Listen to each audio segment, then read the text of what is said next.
올해의 첫 가족 예배여서요. 주일학교의 추억을 더듬으면서 선물을 하나 준비했어요. 먼저 선물을 받으세요. 네. 자, 하나씩 빠르게 나눠주시면 좋겠습니다. 그냥 저희 동네 다이소를 다 뒤져가지고 네, 받으신 분들은 풀어보세요. 풀어보세요.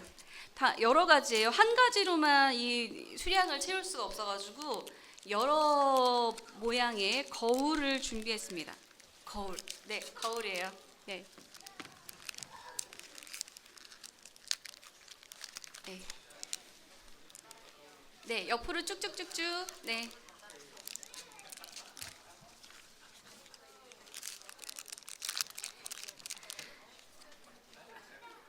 저는 이걸 골랐는데,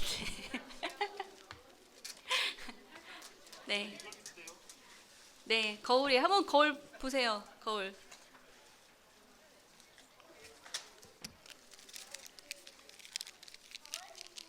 거울이에요.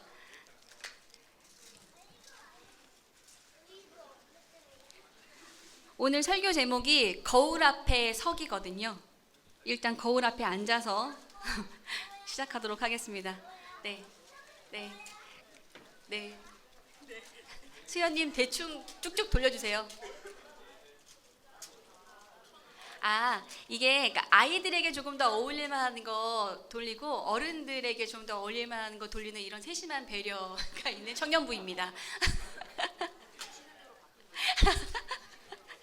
주시는 대로 받고자 하는 이제 성숙한 어른도 계시는데 설교가 다 끝나고 예배가 다 끝나고 바꿀 찬스도 드릴 테니까 여러분들 지금은 대충 그냥 잡아주세요. 예.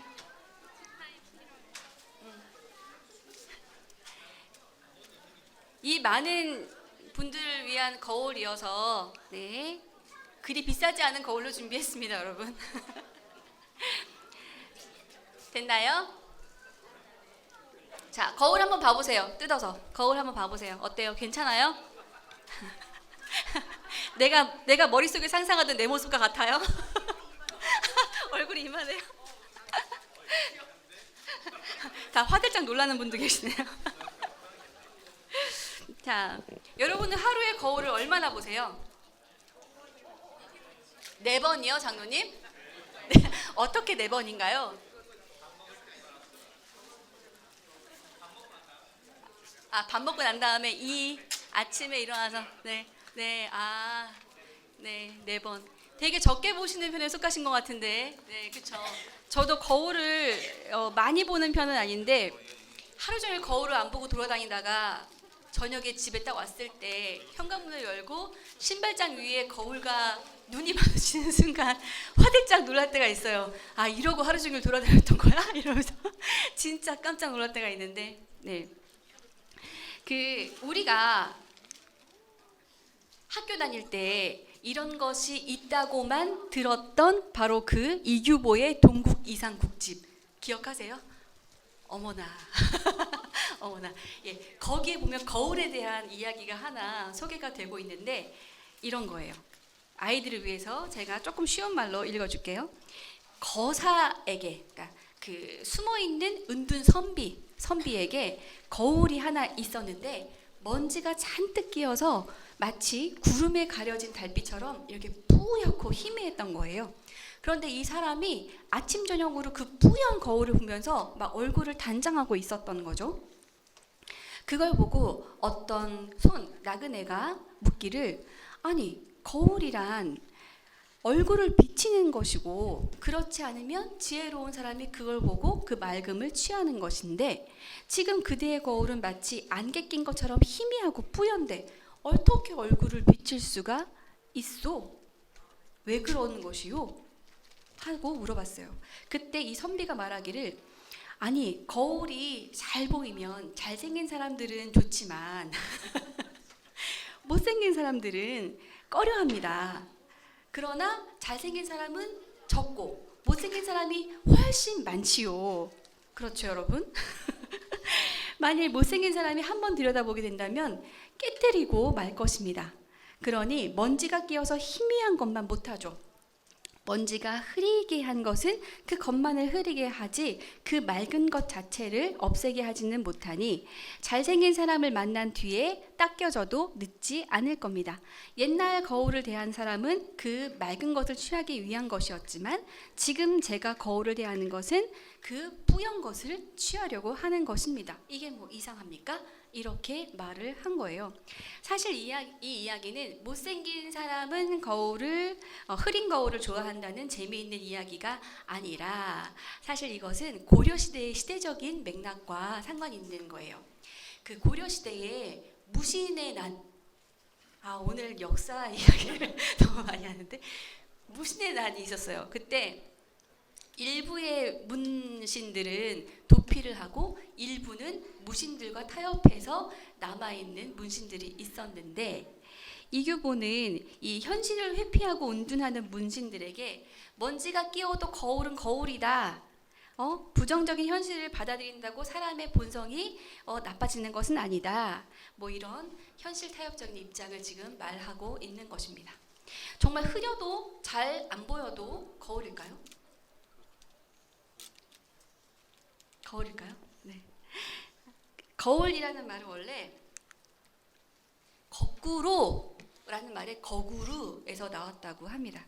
우리는 내내 우리 자신 이외의 것만 계속 이렇게 보고 살다가 우리 시선을 거꾸로 돌려서 우리 자신을 보게 해주니까 이 거꾸로에서 나온 거울이라는 말이 참 잘 이름 붙여진 말인 것 같아요.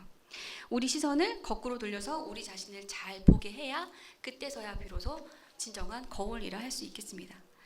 그런데요, 우리 겉모습을 비춰주는 거울도 있지만 우리 속모습을 비춰주는 거울도 있어요. 어떤 거울일까요?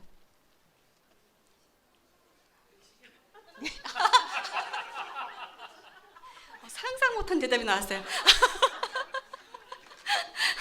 네, 내시경도 있고요. 자, 우리가 기도할 때 주로 보여지는 거울이에요.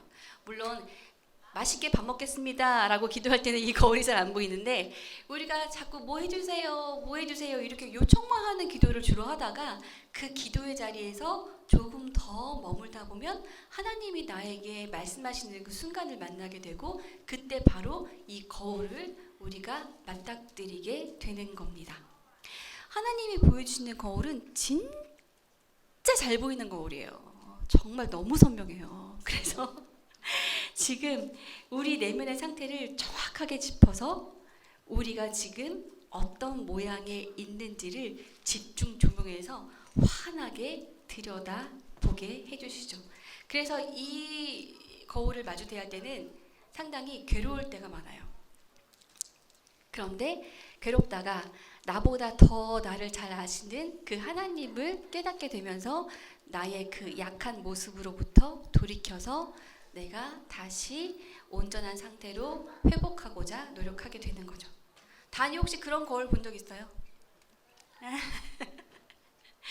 친구랑 싸웠는데 친구가 잘못한 것 같고 친구만 나쁜 것 같고 친구만 이따만하게 보이다가 갑자기 친구가 보이지 않고 내 모습이 이따만하게 보이면서 내가 잘못했고 친구가 나 때문에 되게 속상했겠는데 하고 생각이 되는 바로 그 순간이 하나님이 다니에게 그 거울을 보여주시는 그 순간인 것 같습니다. 어른들도 마찬가지예요. 근데 어른들 거울은 훨씬 복잡한 것 같아요. 친구만 싸울 때 그런 거울만 있었으면 좋겠는데 어떤 거울이 있어요?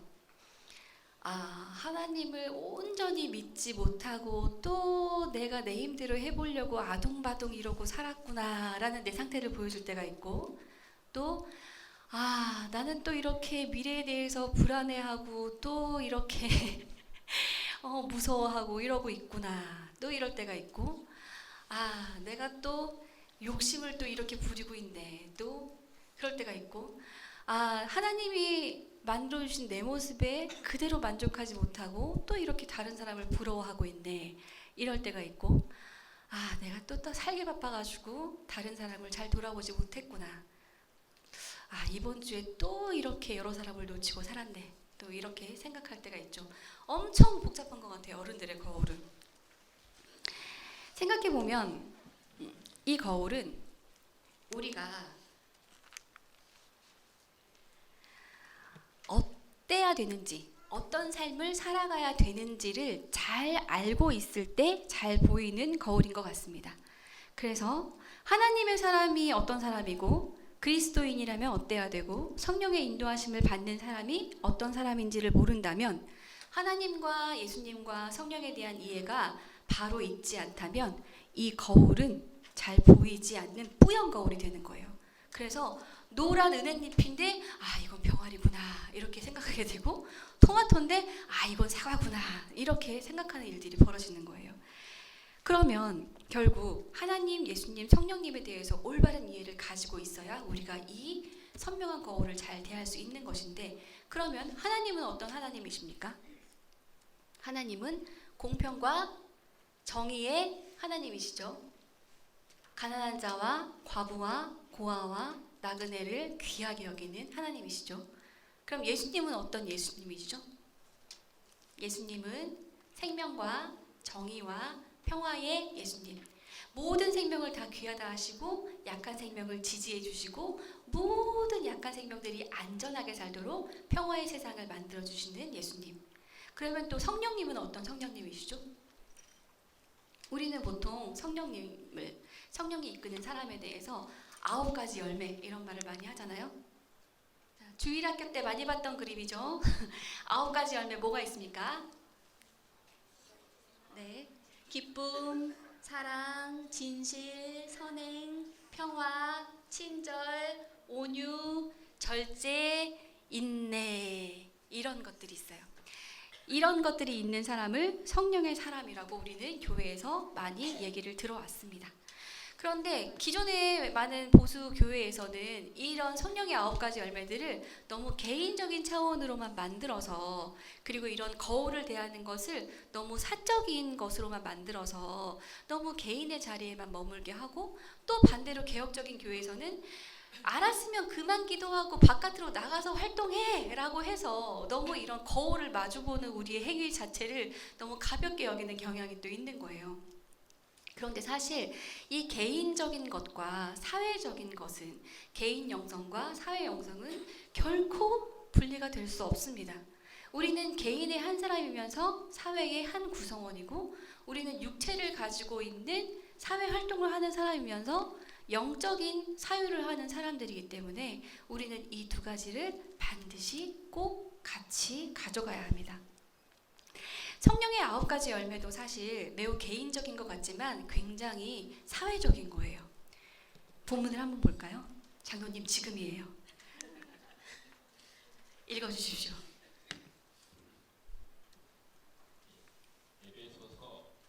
아니요, 갈라디아서 5장입니다, 장로님. 바람에 넘어갔군요. 갈라디아서 5장 14절부터 26절 말씀입니다. 네. 모든 율법은 내 이웃을 내 몸과 같이 사랑하여라 하신 하나님 말씀 속에 다 들어 있습니다. 그런데 여러분이 서로 물어뜯고 잡아먹고 하면 피차 멸망하고 말 터이니 조심하십시오. 내가 또 말합니다. 여러분은 성령께서 인도하여 주시는 대로 살아가십시오.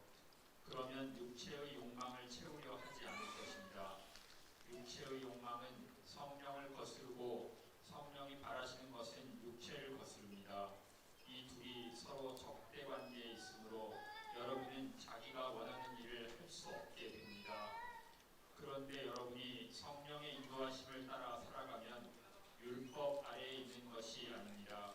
육체의 행실은 환히 드러난 것들입니다. 곧 음행과 더러움과 방탕과 우상 숭배와 마술과 원수 맺음과 다툼과 시기와 분냄과 분쟁과 분열과 파당과 질투와 술 취함과 흥청망청 먹고 마시는 노름과 그와 같은 것들입니다. 내가 전에도 여러분에게 경고하였지만 이제 또 다시 경고합니다. 이런 짓을 하는 사람들은 하나님의 나라를 상속받지 못할 것입니다. 그러나 성령의 열매는 사랑과 기쁨과 화평과 인내와 친절과 선함과 신실과 온유와 절제입니다. 이런 것들을 막을 법이 없습니다. 그리스도 예수께 속한 사람은 정욕과 욕망과 함께 자기의 육체를 십자가에 못 박았습니다. 우리가 우리가 성령으로 삶을 얻었으니 우리는 성령이 인도해 주심을 따라 살아갑시다. 우리는 잘난 체하거나 서로 노엽게 하거나 질투하거나 하지 않도록 합시다. 아멘. 지금 어떤 상황이냐면 이 갈라디아 교회 안에 한 무리가 등장한 거예요. 어떤 무리가 등장했냐면 유대인이 아닌 비유대인 그리스도인이라고 할지라도 할례를 받아야 진정한 하나님의 백성이지 이렇게 주장하는 사람이 나타나면서 교회를 지금 어렵게 하는 상황인데 이때 지금 바울이 편지를 쓰고 있는 거예요. 그래서 그 사람들을 향해서 분명히 이야기하고 있습니다. 지금 할례가 중요한 게 아니라 14절에서 보는 것 같이 모든 율법은 내 이웃을 내 몸같이 사랑하여라 하신 한마디 말씀 속에 다 들어있다고 하는 거예요. 근데 성경에서 보면은 지금 문단 나누기를 16절부터 보통 하고 있거든요. 그래서 16절부터 문단 나누기를 하면은 이게 육체에 속한 사람, 성령에 속한 사람 이렇게 이분법적으로 이 내용을 보게 되는데 우리가 바로 위에 있는 14절부터 이 본문을 봐야 이 성령의 열매가 바로 내 이웃을 내 몸과 같이 사랑하라는 그 맥락에서 이해해야 되는 거구나 라는 것을 깨닫게 되는 거예요. 그러니 다시 말하지만 이런 성령의 열매는 사적이고 개인적인 교회 안에 착한 사람을 만드는 것이 아니라 내 이웃을 내 몸과 같이 잘 사랑하기 위한 세부 사항이라는 거죠. 그런 맥락에서 우리가 공동체 안에서 이 사회 안에서 잘 살아가기 위한 항목으로서 이 성령의 9가지 열매를 이해해야 한다. 이렇게 생각해야 하는 겁니다. 다만 이 서신서, 이 바울의 편지가 지금 2000년 전의 이야기고 그리고 어떤 특정한 상황에 있는 교회에게 주는 메시지이기 때문에 이것을 이 교회 상황에서 그대로 받는다기보다는 지금 오늘날 우리 시대에서 다시 한번 생각해 볼 문제는 있는 거예요. 과연 내 이웃을 내 몸같이 사랑하라 이거는 무엇인가? 내 몸을 사랑하라 이러는 건 우리가 너무 잘 알잖아요. 예나 지금이나 내 몸을 사랑하는 건 누가 가르쳐줘서 아는 것도 아니잖아요. 그쵸 유빈아? 잘 사랑하고 있죠. 그런데 바로 이 내 이웃이 문제인 거예요. 옛날에는 내 이웃이라는 범위가 되게 좁았을 것 같아요. 요즘같이 SNS가 많이 발달한 세상도 아니고 딱 내가 얼굴 맞대고 살 맞대고 살아가는 그 사람들을 내 이웃이라고 생각했을 것 같고 그리고 이 사회 자체가 막 정의로운 사회가 아닌 시절이었기 때문에 내 이웃을 사랑하라는 맥락도 그 시절과 지금은 또 많이 달라져 있는 것 같아요. 지금 우리에게 그러면 우리의 이웃은 과연 누구일까요? 누구일까요? 다나. 반 친구들도 이웃일 수 있겠죠? 그리고 우리 교회 안에 사람들도 이웃이고 교회 밖의 사람들도 이웃이고 그리고 또 요즘에는 특히나 사람이 아닌 동식물을 포함한 모든 피조물까지를 우리 이웃으로 생각해야 될 필요가 있는 것 같습니다. 이 사진 보신 적 있으시죠? 보신 적 없으세요? 무슨 사진일 것 같아요, 이 사진? 호주. 네네네. 호주의 산불이 지금 작년 9월부터 지금까지 계속되고 있어요. 그래서 산불 이전의 모습과 산불 이후의 모습인 거예요. 지금 항공에서 이 지구를 내려다보면 호주 부분만 지금 빨갛게 되어 있는 상태예요. 지금 몇 달째 산불이 계속 이어지고 있는 이런 상황입니다. 그래서 호주 소나무하고 코알라가 지금 멸종 위기에 처해 있어요. 코알라가 행동이 좀 느리잖아요. 그래서 미처 탈출을 못하는 거예요. 그래서 아주 오랫동안 정말 너무 오랫동안 우리는 우리 이웃의 경계를 너무 좁게만 설정해서 우리의 지역 이기주의, 국가 이기주의, 인간 중심주의 여기에다가 돈이 막 얽혀가지고 점점 더 세상을 골마 터지게 만들고 있지는 않은가. 그래서 하루빨리 이웃의 경계 설정을 다시 설정해야 우리가 앞으로 우리 아이들이 살 수 있는 세상이 되는 것 같습니다. 이걸 다시 하지 않고는 우리는 점점 더 좁게 우리 주변의 이기주의만 더 활성화시킬 수밖에 없을 것 같습니다. 얼마 전에 기사를 보니까 이 호주 산불을 두고 인간의 탐욕이 만들어 놓은 이런 끔찍한 결과로 보는 게 아니라 동성애에 대한 하나님의 심판으로 주장하는 기사가 났어요.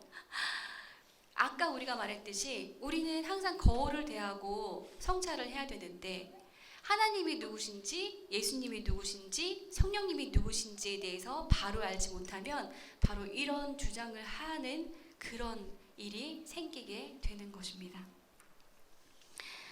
자, 최근에 여러분은 거울을 마주한 게 언제인가요? 그 아침에 보는 거울 말고 하나님이 보여주시는 우리의 거울을 마주한 게 언제인가요? 네.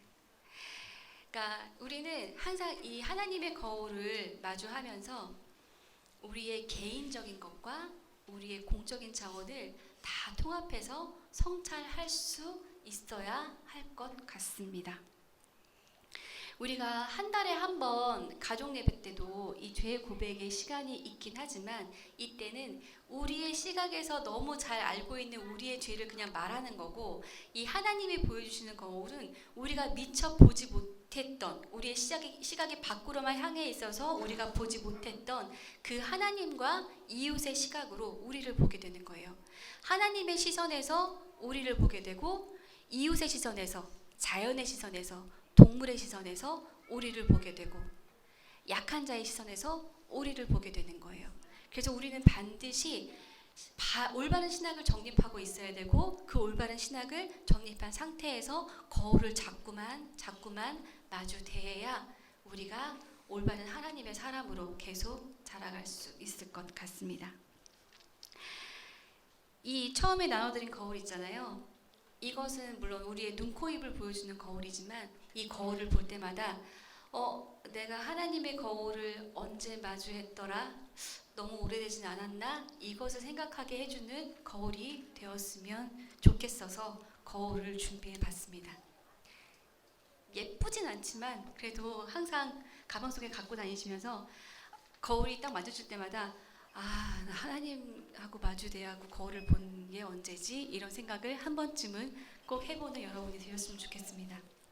그 회심이라는 인생에 한번 크게 찾아오는 그 돌이킴의 사건이 있잖아요. 그 사건뿐 아니라 우리는 종종 작은 돌이킴을 계속 해야 됩니다.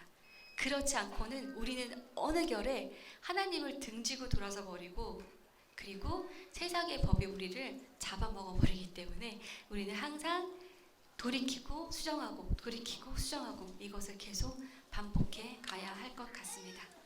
우리 이 시간에는 한번 같이 기도했으면 좋겠습니다. 이 시간에는 침묵으로 그냥 하나님께 뭐라 하지 마시고 하나님의 거울, 하나님이 우리에게 보여주시는 거울을 우리가 마주 대할 수 있는 시간이었으면 좋겠습니다. 다른 사람들은 솔직히 몰라요. 하나님만 아시죠? 지금 얼마나 내 마음속에 하나님이 작아지고 내가 커져 있는지, 지금 얼마나 내 마음속에 내 옆에 사람은 작아지고 내가 커져 있는지 하나님만 아실 수 있습니다. 그 하나님이 보여주시는 거울과 지금 잠깐 마주보는 시간이 되었으면 좋겠습니다.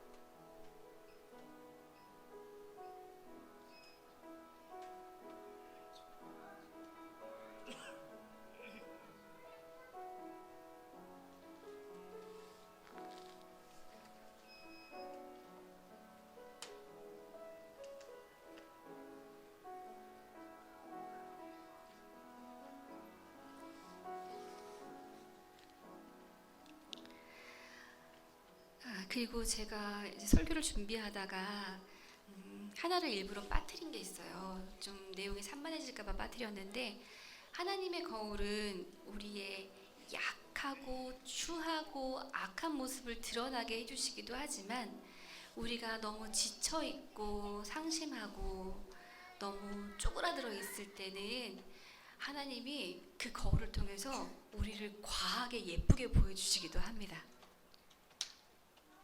그 거울도 마주할 수 있었으면 좋겠습니다. 하나님은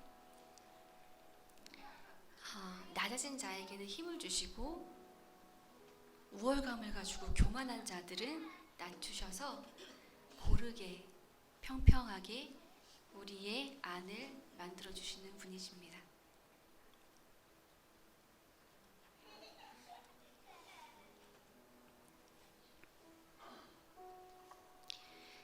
주님이 보여주신 이 모습을 우리가 기억하고 우리가 이 상태를 정직하게 바라보고 돌이켜서 점점 하나님이 원하시는 모습으로 살아가겠습니다.